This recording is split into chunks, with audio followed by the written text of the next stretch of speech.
কাজী farm sponsored দীপ্ত আলাপে অর্থনীতির ৬৫তম পর্বে সবাইকে শুভেচ্ছা। আমি আশরাফ চৌধুরী। আজকের পর্বে আমরা মনোপলিস্টিক কম্পিটিটিভ মার্কেট শুরু করব। আসুন শুরু করা যাক। পারফেক্টলি কম্পিটিটিভ মার্কেট যখন আমরা পড়েছি, আমরা চারটা ক্রুশাল অ্যাসাম্পশনের কথা বলেছি। প্রথম অ্যাসাম্পশনটা ছিল মেনি বায়ার্স মেনি সেলার্স, দ্বিতীয়টা ছিল হোমোজেনাস গুড, তৃতীয়টা ছিল পারফেক্ট ইনফরমেশন, চতুর্থটা ছিল free entry and free exit. আজকে আমরা দ্বিতীয় অ্যাসাম্পশন যেটা বলেছি হোমোজেনাস গুড, এই অ্যাসাম্পশনটা আমরা আজকে পরিবর্তিত করব। ভাঙব না, কিন্তু পরিবর্তিত করব। এর ফলে আমরা মনোপলিস্টিক কম্পিটিটিভ মার্কেট বা মনোপলিস্টিক কম্পিটিশন একটা নতুন মার্কেটের সাথে আমাদের দেখা হবে। ১৯৩৩ সাল ইকোনমিক্সে একটা ওয়াটারশেড বছর। মার্কেট নিয়ে অনেক আলোচনা চলছে এবং শুধুমাত্র দুটো মার্কেট নিয়ে আলোচনা হয়। একদিকে perfect competition, many buyers many sellers, আরেকদিকে মনোপলি, অর্থাৎ একজন বিক্রেতা। ১৯৩৩ সালে অ্যাটলান্টিকের দুপার থেকে দুজন অর্থনীতিবিদ একই বা সিমিলার অবজারভেশন করেন। হার্ভার্ড বিশ্ববিদ্যালয়ে Edward Chamberlin the theory of monopolistic কম্পিটিশনে একটা অবজারভেশন করেন। একই বছরে কেমব্রিজে জোয়ান Robinson owner the economics of imperfect কম্পিটিশনে কাছাকাছি একটা অবজারভেশন করেন। ওনারা কি অবজারভেশনটা করেছিলেন? কিছু কিছু মার্কেটে আছে যে মার্কেটে সেলারদের মনোপলি পাওয়ার থাকবে। মনোপলি পাওয়ার মানে হচ্ছে P is equal to MC, এই কন্ডিশনটা ব্রেক করবে। ব্রেক করলে কি হবে? আমরা পি গ্রেটার দেন এমসি দেখব। কেন গ্রেটার দেন হবে?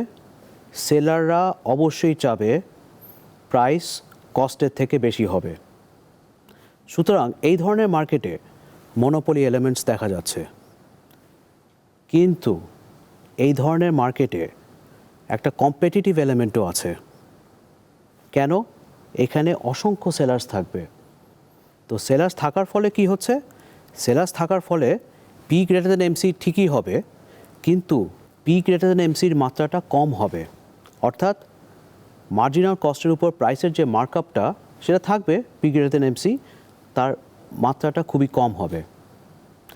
এই ধরনের মার্কেটকে এডওয়ার্ড চেম্বারলিন নাম দিলেন মনোপলিস্টিক কম্পিটিশন।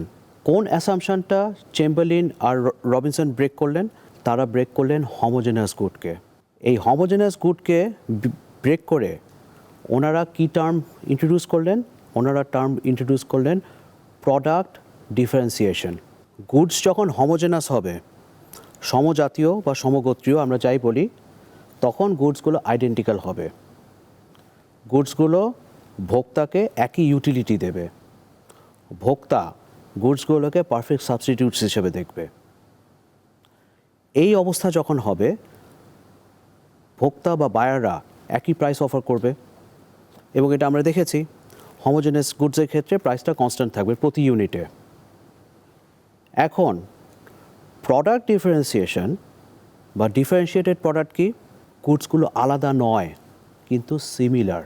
এইখানে একটা সূক্ষ্ম বিভাজন আছে। দুটো দ্রব্য যদি পারফেক্ট সাবস্টিটিউটস হয়, তাহলে আমরা কি বলছি? তারা আইডেন্টিক্যাল। কিন্তু ইমপারফেক্ট সাবস্টিটিউটস যদি হয়, তখন কি হবে?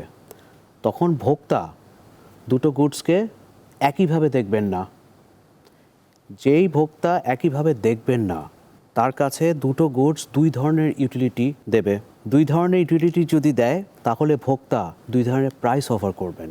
আরেকভাবে হতে পারে, ভোক্তা একটা মার্কেটে গেলেন, মার্কেটে গিয়ে তিনজন সেলার দেখছেন। তিনজন সেলার একই কোম্পানির, ধরা যাক সয়াবিন তেল বিক্রি করছে, কিন্তু কোনো কারণে ভোক্তার কাছে বা ক্রেতার কাছে তিনজনকে একই রকম মনে হচ্ছে না। তখন ক্রেতা কি করবে? যাকে ভাল লাগবে, যে কারণেই ভাল লাগুক, তার দোকানে গিয়ে জিনিসটা কিনবে। তাহলে প্রোডাক্ট ডিফারেন্সিয়েশন দুভাবে হতে পারে।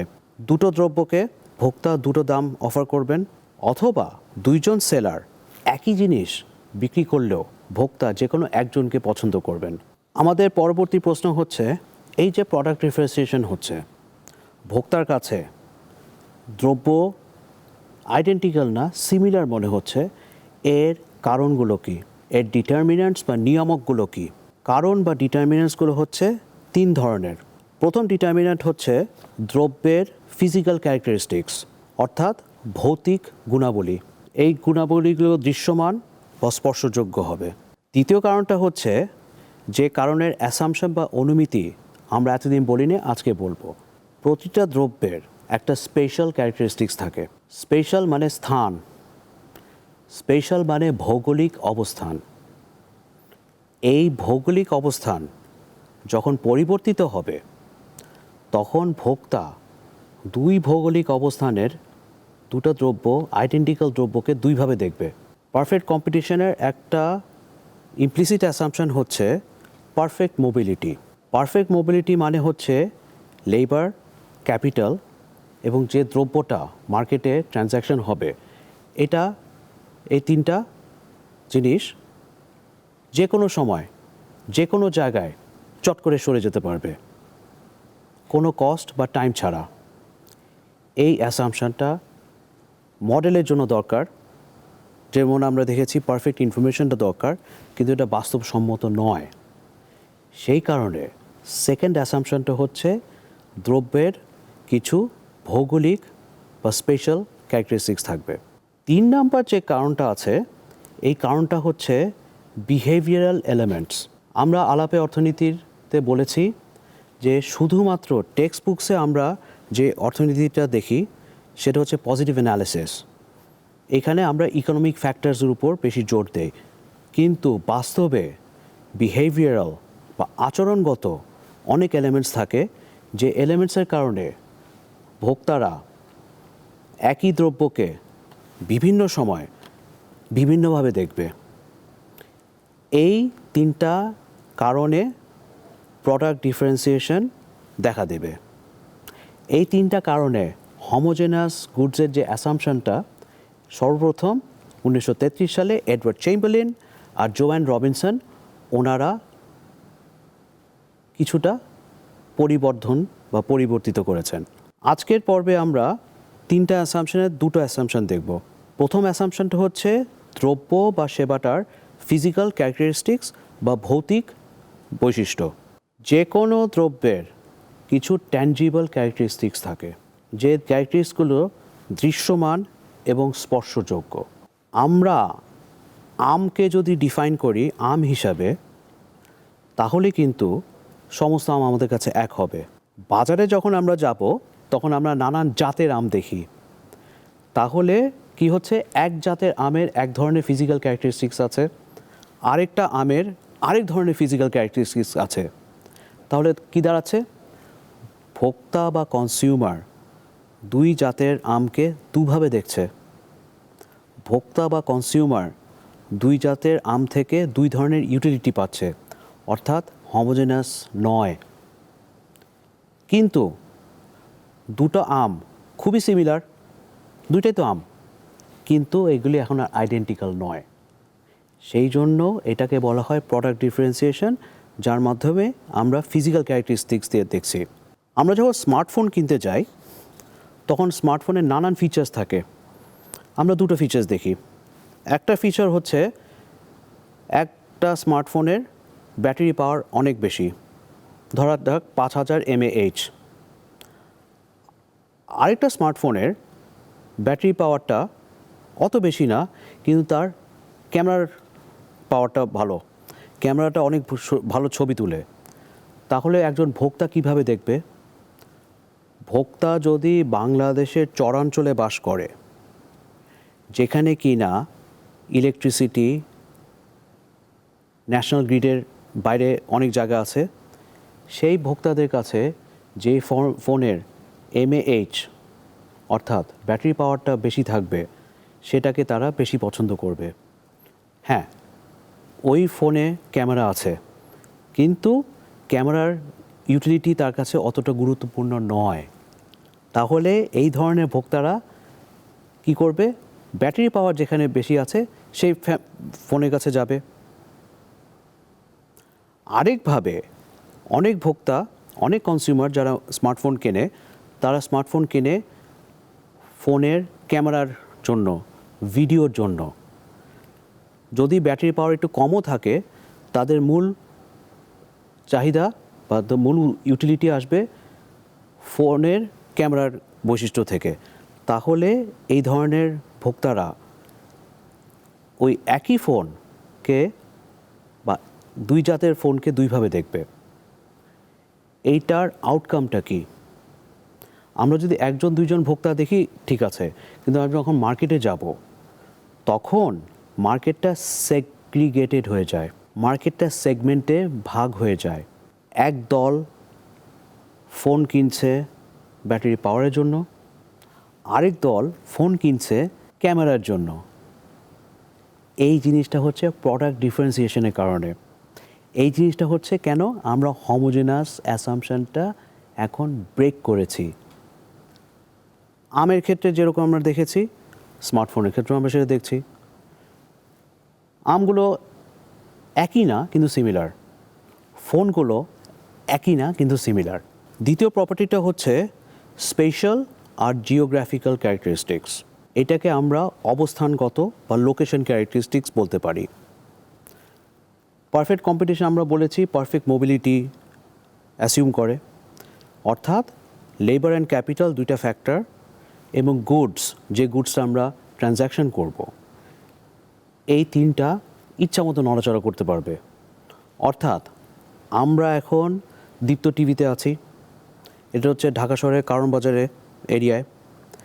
এইখানে কোনো একটা দ্রব্যের দাম বেশি, আমরা যদি শুনি উত্তরাতে এটার দাম কম, তাহলে পারফেক্ট মোবিলিটি থাকলে কি হবে? আমরা চট করে ওখানে চলে যাব, ওখানে গিয়ে কিনে নিয়ে আসবো। অথবা আরেক জায়গায় যেতে পারি, পারফেক্ট মোবিলিটি সম্ভব না। তাহলে মানুষ যখন প্র্যাকটিক্যাল জগতে ঢুকবে, মানুষ যখন বাস্তবের সম্মুখীন হবে, তখন দেখা যায় তারা নড়াচড়া ওইভাবে করতে পারে না। এই যে লোকেশনের মাধ্যমে আমরা একই দ্রব্যকে দুভাবে যে দেখি, দুভাবে যে ইউটিলিটি পাই, এই অবজারভেশনটা সর্বপ্রথম মার্কিন ম্যাথমেটিশিয়ান আর স্ট্যাটিস্টিশিয়ান হ্যারল্ড হটেলিং অবজার্ভ করেন ওনার মডেলের মাধ্যমে। হটেলিং কি বলেন? একটা দ্রব্যের লোকেশন অর্থাৎ তার অবস্থান সেই দ্রব্যের দামকে প্রভাবিত করবে। এটাকে আমরা একটু এক্সপ্যান্ড করি। একই দ্রব্য দুটো জায়গায় বিক্রি হচ্ছে, এখন আমি ভোক্তা, আমি তো দুই জায়গায় গিয়ে কিনবো না। আমি কোথায় কিনবো? যে জায়গা থেকে আমি সবচেয়ে কাছে আছি, অথবা যে জায়গাতে আমি বসবাস করি, অথবা যে জায়গাতে আমি চাকরি করি। সেই জায়গার দ্রব্যটা আমার কাছে বেশি ইউটিলিটি দেবে দূরের কোনো দ্রব্য থেকে। এটা একটা উদাহরণ দিই আমরা তাহলে। আমাদের পাড়াতে মুদির দোকান আছে, এই মুদির দোকানগুলোতে নানান রকমের গ্রোসারি বিক্রি হয়, যেগুলো আমাদের নিত্যনৈমিত্তিক দৈনন্দিন কাজে আমরা ভোগ করি। পাড়াতে এটা আকর্ষণটা কেন? কারণ এটা আমার ঘরের কাছে। সুপার মার্কেটে আমি অবশ্যই যাব এবং আমার মতো অনেকে যাবেন। সুপার মার্কেটে তখন লোকেশনটা অন্যভাবে দেখব বা সুপার মার্কেট অন্যভাবে তৈরি হবে। কেন? পাড়াতে 100টা পরিবার যদি থাকে, মুদির দোকানগুলোর সাইজ ছোট হবে। সুপার মার্কেটের ক্রেতা, সুপার মার্কেটের কনজিউমাররা অনেক বেশি, সেই জন্য সুপার মার্কেটের সাইজ বড় হয়। এই কথাটার সাথে সাথে আমরা একটা কনসেপ্টের ইন্ট্রোডিউস করব আজকে। এই কনসেপ্টের নাম হচ্ছে রেলেভেন্ট মার্কেট, বা বাংলায় যদি আমরা বলি প্রাসঙ্গিক বাজার। রেলেভেন্ট মার্কেট এর অর্থটা নামেই নিহিত।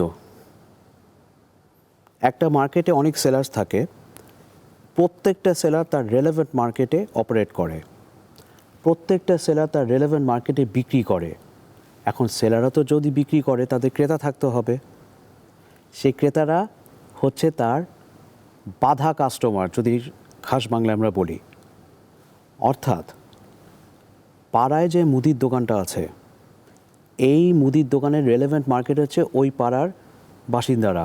পাড়ায় যদি 100টা পরিবার থাকে, 100টা পরিবারের প্রতি পরিবারে যদি 5 জন করে সদস্য থাকে, তাহলে ওই মার্কেটের সাইজ হচ্ছে 500 জন।